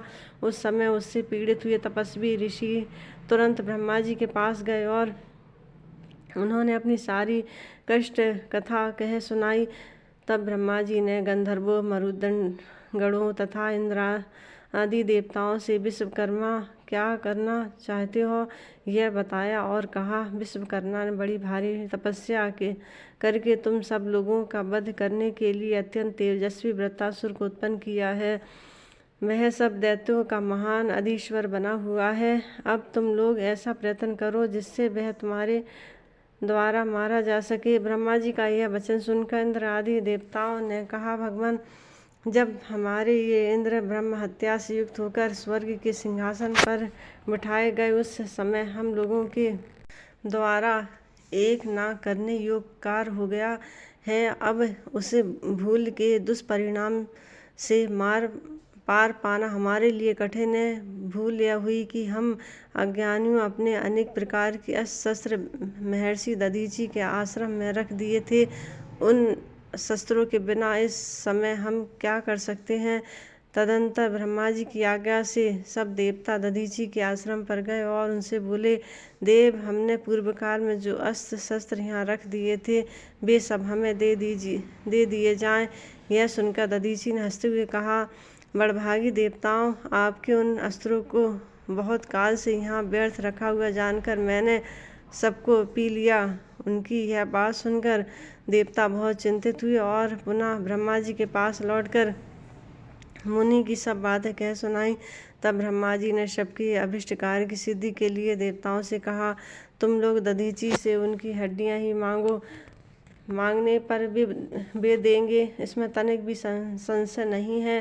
ब्रह्मा जी की बात सुनकर इंद्र बोले, वृत्रासुर नामक जो दैत्य है उसे विश्वकर्मा ने अत्यंत उत्पन्न किया है, अतः वह ब्राह्मण ही है। यद्यपि वह निरंतर अत्यंत क्रूरतापूर्ण कर्म करने वाला है, तथापि ब्राह्मण होने के कारण मैं उसका वध कैसे कर सकता हूँ। इंद्र की बात सुनकर ब्रह्मा जी ने अर्थशास्त्र को प्रधानता देने वाली युक्ति से उन्हें समझाया और इस प्रकार कहा, देवराज, यदि कोई आतताई मारने की इच्छा से आ रहा हो तो वह तपस्वी ब्राह्मण ही क्यों ना हो, उसे अवश्य मार डालने की इच्छा करें। ऐसा करने से वह ब्रह्महत्या नहीं हो सकता। ब्रह्मा जी का यह वचन सुनकर इंद्र ने कहा, भगवान दधीचि के वध से निश्चय ही मेरा पतन हो जाएगा। उस ब्राह्मण की हत्या से सभी तरह के महान पाप अपने को लगेंगे, अतः हमें ब्राह्मणों का अनादर नहीं करना चाहिए। परम धर्म अदृष्ट रूप है। वित्त पुरुष को उचित है कि वह श्रेष्ठ विधि के अनुसार मनोयोग पूर्वक उस धर्म का पालन करें। इंद्र के निष्प्रह वचन सुनकर ब्रह्मा जी बोले, देवेंद्र, तुम अपनी बुद्धि के अनुसार बर्ताव करो और शीघ्र दधीचि के पास जाओ। कार्य की गुरुता को दृष्टि में रखकर दधीचि हड्डियां मांगो। बहुत अच्छा कहकर इंद्र ने ब्रह्मा जी की आज्ञा स्वीकार की और गुरु बृहस्पति तथा संपूर्ण देवताओं के साथ दधीचि के मंगलमय आश्रम पर गए। वह आश्रम नाना प्रकार के जीव जंतुओं से संयुक्त होने पर भी पारस्परिक बैर भाव से रहित था। वहाँ बिल्ली और चूहे एक दूसरे को देखकर प्रसन्न होते थे। एक ही स्थान पर सिंह, हथनियाँ, हाथी के बच्चे और हाथी परस्पर मिलकर नाना प्रकार की क्रीड़ाएं करते थे। नेवले के साथ मिले हुए सर्प एक दूसरे से आनंद का अनुभव करते थे। ऐसी ऐसी अनेक आश्चर्य भरी बातें उस आश्रम पर दिखाई देती थी। दधीचि मुनि अपने उत्तम तेज से सूर्य अथवा दूसरे अग्नि की भांति प्रकाशित हो रहे थे। उनके साथ उनकी धर्मपत्नी सुवर्चा भी थी। जैसे सावित्री के साथ ब्रह्मा जी शोभा पाते हैं, उसी प्रकार वे मुनि श्रेष्ठ दधीचि भी अपनी धर्मपत्नी के साथ सुशोभित थे। संपूर्ण देवताओं ने मुनि का दर्शन करके उन्हें प्रणाम किया और इस प्रकार कहा, मुनि, हमें पहले से ही विदित है कि आप तीनों लोकों में सबसे बड़े दाता हैं। देवताओं की यह बात सुनकर मुनि से दधीचि बोले, श्रेष्ठ देवगण, आप लोग जिस कार्य के लिए आए हैं उसे बतावें। आपकी मांगी हुई वस्तु मैं अवश्य दूंगा, इसमें संशय नहीं है। मेरी बात कभी मिथ्या नहीं होती। तब अपना स्वार्थ सिद्ध करने की इच्छा वाले सब देवता एक साथ बोले, ब्राह्मण, हम लोग भयभीत होकर आपके दर्शन की अभिलाषा से यहाँ आए हैं। उनकी यह बातें सुनकर दधीचि ने कहा, बताइए आप लोगों के लिए क्या देना है। यूँ कहकर महर्षियों अपनी पत्नी को आश्रम के भीतर भेज दिया।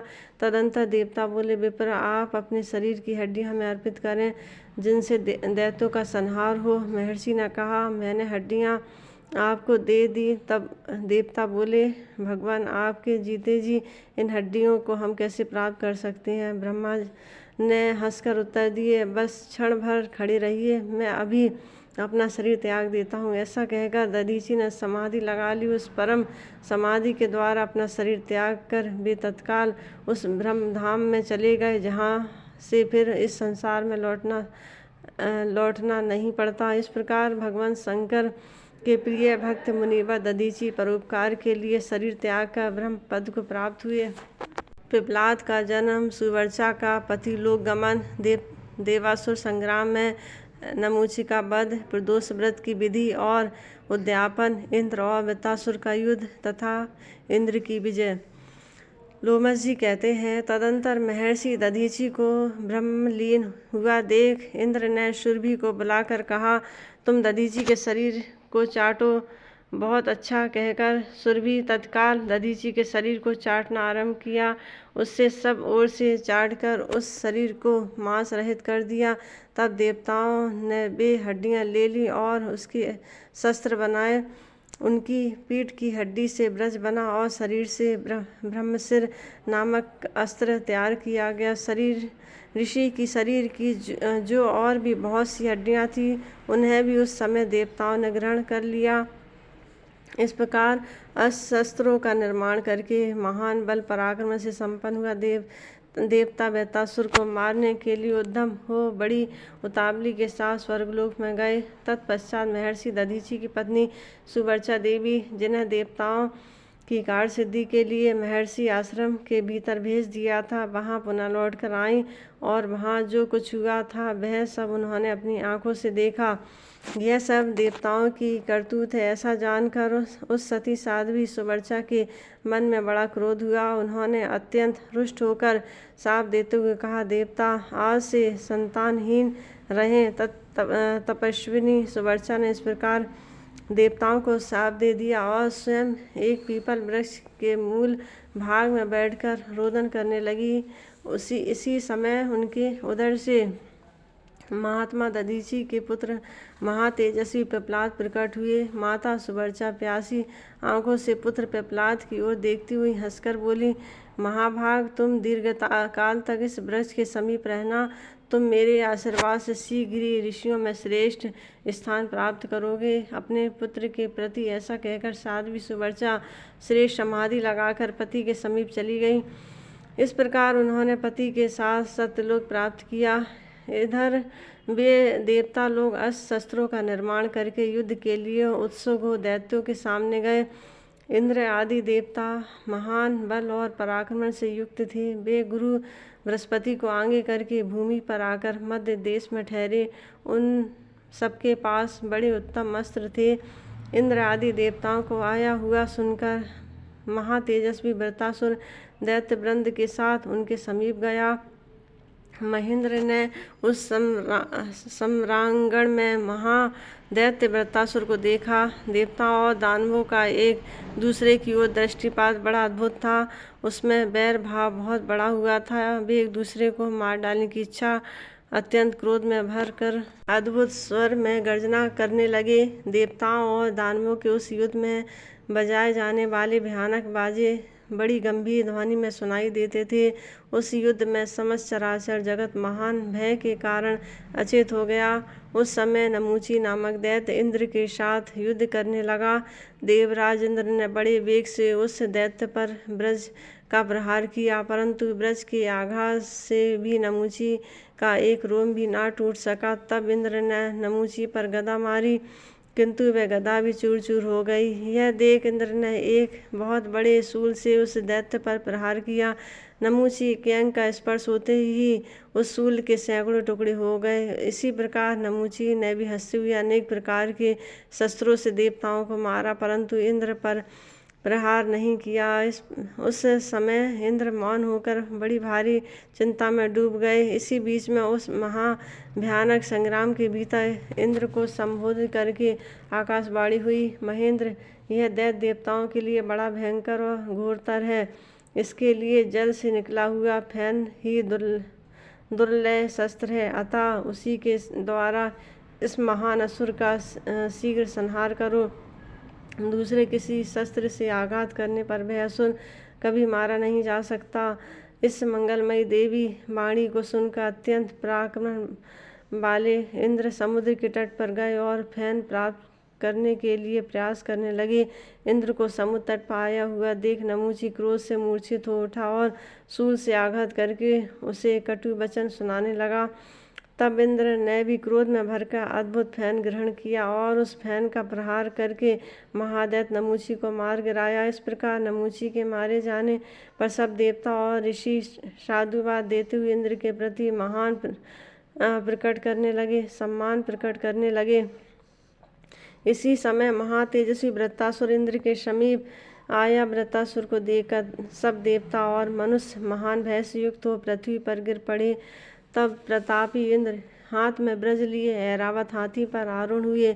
सब देवता प्रतापी लोकपालों के साथ युद्ध के लिए एकत्रित हो गए, परंतु वृत्तासुर के देखते ही सब लोकपाल अपने स्वामी इंद्र सहित भयभीत हो गए। अतः वे भगवान शिव की शरण में गए। महेंद्र विजय के इच्छुक थे, अतः उन्होंने गुरु बृहस्पति के बताए अनुसार बड़े विश्वास के साथ तत्काल ही विधि पूर्वक शिवलिंग का पूजन किया। फिर उदार बुद्धि वाले बृहस्पति जी ने इंद्र से इस प्रकार बोले, देवराज, कार्तिक मास के शुक्ल पक्ष में शनिवार के दिन यदि पूरी त्रयोदशी मिले तो यह समझना चाहिए कि मुझे सब कुछ प्राप्त हो गया है। उस दिन प्रदोष काल में सब कामनाओं की सिद्धि के लिए लिंग रूपधारी भगवान सदाशिव का पूजन करना चाहिए। दोपहर के समय स्नान करके तिल और आंवले के साथ गंध, पुष्प और फल आदि के द्वारा शिव जी की पूजा करें। फिर प्रदोष काल में स्थावर लिंग का पूजन करें। गांव से बाहर जो शिवलिंग स्थित हो उसके पूजन का फल ग्राम की अपेक्षा 100 गुना अधिक है। उससे भी 100 गुना अधिक महात्म शिवलिंग के पूजन का है जो वन में स्थित है। वन की अपेक्षा 100 गुना पुण्य पर्वत पर स्थित शिवलिंग के पूजन का है। पर्वतीय शिवलिंग की अपेक्षा तपोवन में स्थित शिवलिंग के पूजन का फल 10 गुना अधिक है, वह महान फलदायक है। अतः विद्वानों को इस विभाग के अनुसार शिवलिंग का पूजन करना चाहिए और तड़ांग आदि तीर्थों में विधिवत स्नान आदि करना चाहिए। मिट्टी के 5 पिंड निकाले बिना किसी बावड़ी में स्नान करना शुभ कारक नहीं है। कुएं में अपने हाथ से जल निकाल कर स्नान नहीं करना चाहिए। रस्सी आदि की सहायता से किसी पात्र में जल निकाल कर ही स्नान करना चाहिए। पोखरे से मिट्टी के 10 पिंड निकाल कर ही स्नान करना चाहिए। नदी में स्नान करना सबसे उत्तम है। यदि कोई बड़ी नदी मिल जाए तो उसमें नहाना और भी उत्तम है। सब तीर्थों में गंगा का स्नान सर्वोत्तम है। प्रदोष काल में स्नान करके मौन रहना चाहिए। भगवान सदाशिव के समीप 1000 दीपक जलाकर प्रकाश करना चाहिए। इतना संभव ना हो तो 100 अथवा 32 दीपों से भी भगवान के समीप प्रकाश किया जा सकता है। शिव की प्रसन्नता के लिए घी के दीपक जलाना चाहिए। इसी प्रकार फल, धूप, नैवेद्य, गंध और पुष्प आदि षोडश उपचार से शिवलिंग की भगवान सदाशिव की प्रदोष काल में पूजा करनी चाहिए।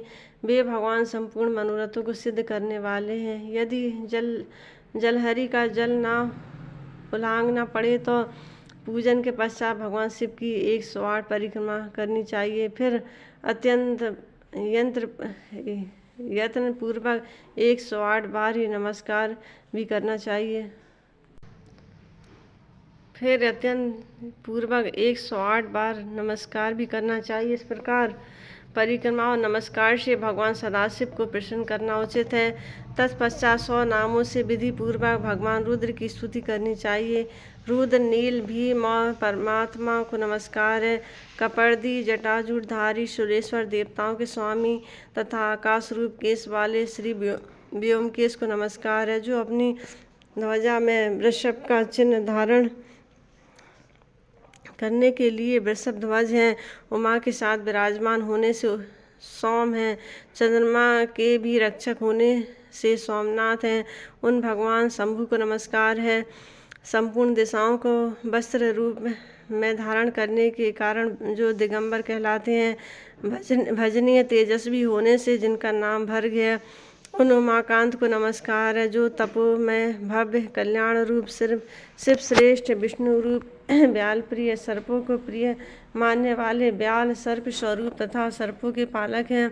उन भगवान को नमस्कार है, जो महेधर पृथ्वी को धारण करने वाले व्याघ्र विशेष रूप से सूंघने वाले पशुपति जीवों के पालक त्रिपुर नाशक सिंह स्वरूप शार्दूल रूप और यज्ञमय है, उन भगवान शिव को नमस्कार है जो मत्स्य रूप मत्स्यों के स्वामी सिद्ध और परमेष्ठी हैं, जिन्होंने कामदेव का नाश किया है, जो ज्ञान स्वरूप तथा बुद्धि के वृत्तियों के स्वामी हैं, उनको नमस्कार है। जो कपोत ब्रह्मा जी के जिनके पुत्र हैं, विशिष्ट सर्वश्रेष्ठ शिष्ट साधु पुरुष तथा सर्वात्मा हैं, उन्हें नमस्कार है।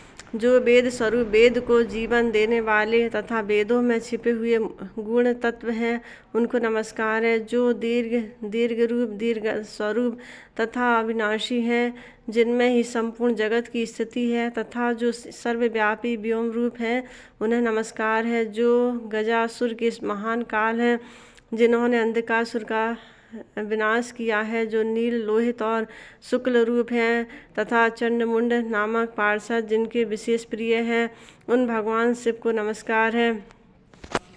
जिनको भक्त प्रिय है, जो द्युतिमान देवता हैं, ज्ञाता और ज्ञान है, जिनके स्वरूप में कोई विकार नहीं होता, जो महेश महादेव तथा हर नाम से प्रसिद्ध हैं, उनको नमस्कार है। जिनके 3 नेत्र हैं, तीनों वेद और वेदांग जिनके स्वरूप हैं, उन भगवान शंकर को नमस्कार है।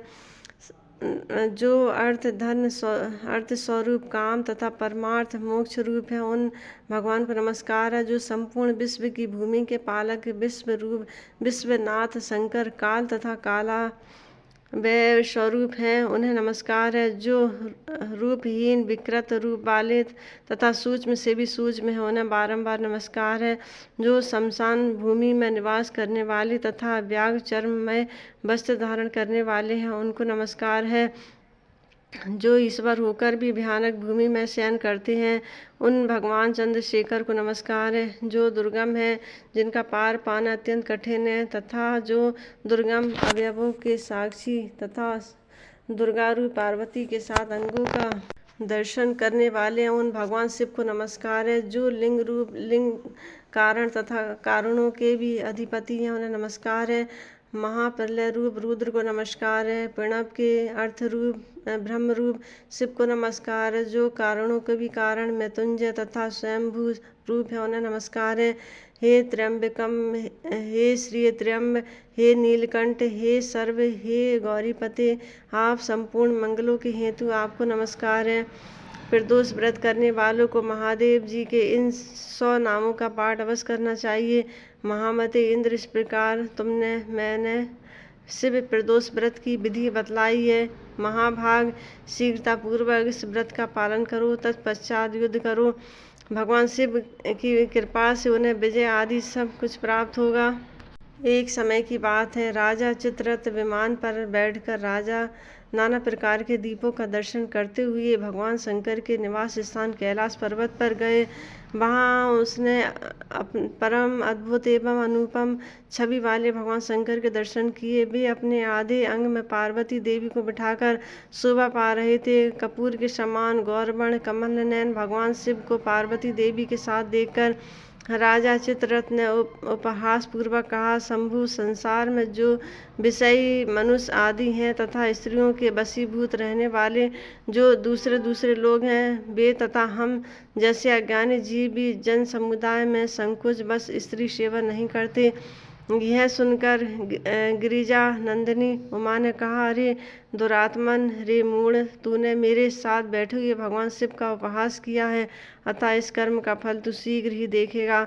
जो समता युक्त चित्त वाले साधु पुरुषों का उपहास करता है, वे देवता हो या मनुष्य, उसे अधम से भी अधम जानना चाहिए। तू देवता और द्विज दोनों की श्रेणी से बहिष्कृत है।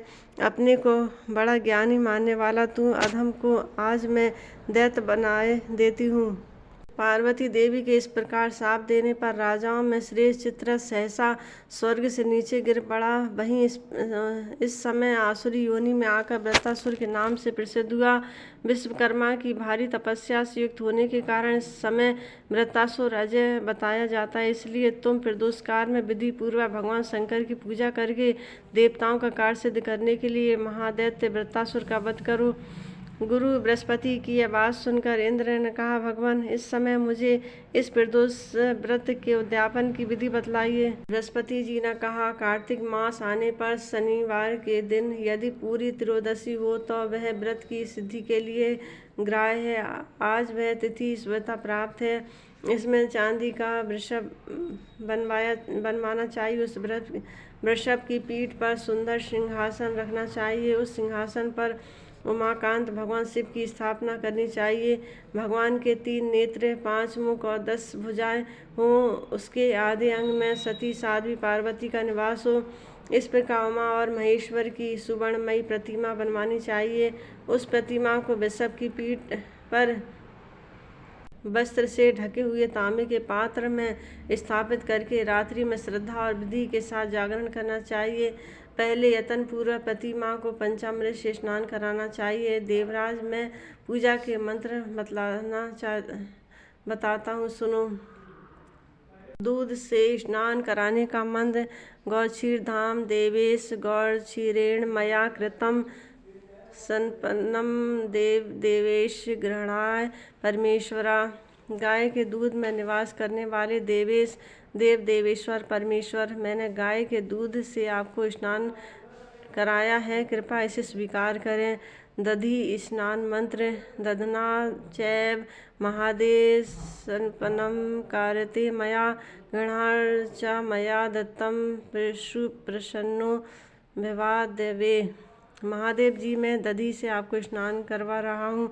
मेरे द्वारा समर्पित यह दधि स्नान आप स्वीकार करें तथा आज मुझ पर निश्चय अत्यंत प्रसन्न हो। घृत स्नान मंत्र: सर्पचा चा मया दे संपन्नम क्रियते धुना गृह्णाय सिद्ध्या दत्तम तब प्रियर्थमेव चा। देव, अब मैं घी से आपको स्नान करा रहा हूँ। मेरे द्वारा आपकी प्रसन्नता के लिए श्रद्धापूर्वक समर्पित यह घृत स्नान स्वीकार करें। मधु स्नान मंत्र: इदम मधु मया दत्तम तम तुष्ट्यर्थमेव च गृह्णाय त्वं हि देवेश मम शांति प्रदो भव। देवेश्वर, आपके संतोष के लिए मेरा दिया हुआ यह मधु आप ग्रहण करें तथा मेरे लिए शांतिदायक बने। शक्रा स्नान मंत्र: सत्या देव देवेश संपन्नम क्रियते मया गृह्णाय सिद्ध्या दत्ताम सुप्रसन्नो भव प्रभु। देव देवेश्वर, मैं मिश्री या शक्रा से आपको स्नान करा रहा हूँ। प्रभु, श्रद्धापूर्वक दी हुई उस मिश्री को आप स्वीकार करें तथा मुझ पर भली भांति प्रसन्न हो। इस प्रकार पंचामृत भगवान वृषभ ध्वज को स्नान कराना चाहिए। तत्पश्चात बुद्धिमान पुरुष तांबे के अर्घ्यपात द्वारा अर्घ्य प्रदान करें। फिर पाद आसन समर्पण करें, आचमन कराएं, यज्ञ पवित्र करें, भगवान को वस्त्र समर्पित करें, चंदन समर्पित करें, धूप समर्पित करें, दीप समर्पित करें, फिर आरती करें। इसी प्रकार फल, दीप तथा आदि नैवेद्य और तांबूल आदि सामग्रियां क्रमशः चढ़ाकर विदित पुरुष भगवान शिव की पूजा करें तथा रात्रि में यत्न पूर्वक जागरण करें। अपने घर में या देवालय में चदोबा तनाकर अद्भुत सामग्रियों से सजा हुआ एक मंडप बनावें। उसमें गीत पाद और नृत्य के साथ भगवान सदाशिव की पूजा करें। इंद्र प्रदोष व्रत के उद्यापन की यही विधि है।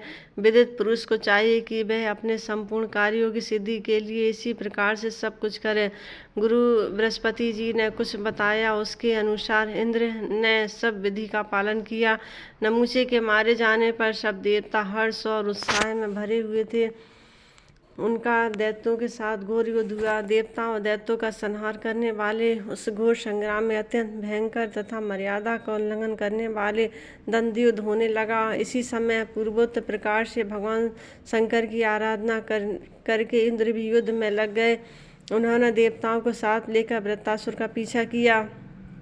व्योमासुर ने यमराज के साथ तथा तीक्ष्ण कोपन ने अपने अग्नि के साथ युद्ध आरंभ किया। वायु के साथ धूम और नैऋत्य के साथ अति कोपन लड़ने लगा। कुबेर के साथ कुष्मांडा तथा ईश के साथ दूषय भिड़ गया। सबके सिवा और भी बहुत से महाबली दैत्य देवताओं के साथ दंडयुद्ध करने लगे। उन्होंने गदा, पटिश, खड्ग, शक्ति, तोमर, मुद्गल, रिष्ट, विंध्यपाल, पास, प्रास तथा मुष्टिक आदि से प्रहार किया। इसी प्रकार देवताओं भी दधीची की हड्डियों से बने हुए उत्तम अस्त्र शस्त्रों द्वारा असुरों का विदीर्ण करने लगे।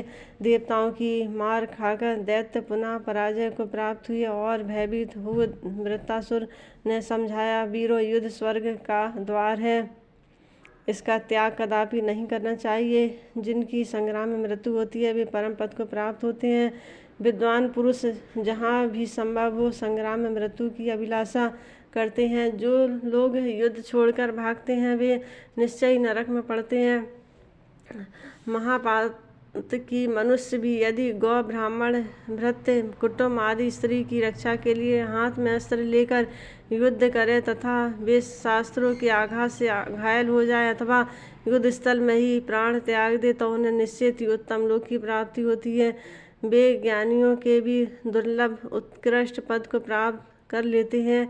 अतः तुम लोगों को अपने स्वामी के साथ स्थान में पूर्णतः तत्पर रहकर युद्ध करना चाहिए। व्रत के इस प्रकार समझाने पर असुरों ने उनकी आज्ञा सिरोधार की और देवताओं के साथ घमासान युद्ध आरंभ किया, जो संपूर्ण लोकों के लिए भयंकर था। इधर मारने की इच्छा से इंद्र को आते देख वृत्रासुर ठठा कर हंस पड़ा। उसका भय हट्टाहास इंद्र को भी भयभीत कर देने वाला था। वही वीर वृत्रासुर बड़ा तेजस्वी था। उस समय वह दैत्यों का अधिपति बना हुआ था। उसमें मन में सुरश्रेष्ठ इंद्र को निगल जाने की इच्छा हुई और वह बहुत बड़ा मुख फैलाकर इंद्र की ओर बढ़ा। समीप आने पर उसने ऐरावत, हाथी, ब्रज और किरीट सहित इंद्र को सहसा निगल लिया और वह नाचने तथा गर्जना करने लगा। पलट मारते मारते इंद्र वृत्रासुर के ग्रास बन गए। वहां उपस्थित रहकर यह दुर्घटना देखने वाले वृत्रासुर में बड़ा हाहाकार मचा। धरती कांप उठी, हजारों उल्कापात होने लगी और संपूर्ण चराचर जगत में अंधकार छा गया। उस समय सब देवता चिंतामग्न हो ब्रह्मा जी के पास गए और वृत्रासुर की सारी करतूत उन्होंने ब्रह्मा जी से कह सुनाई। सुनकर लोक पितामह ब्रह्मा जी ने चित्त को भली भांति एकाग्र करके भगवान शंकर का स्तवन किया। उसी समय आकाशवाणी हुई, इंद्र ने प्रदोष व्रत का अनुष्ठान करते समय कुछ विपरीत कार्य कर डाला।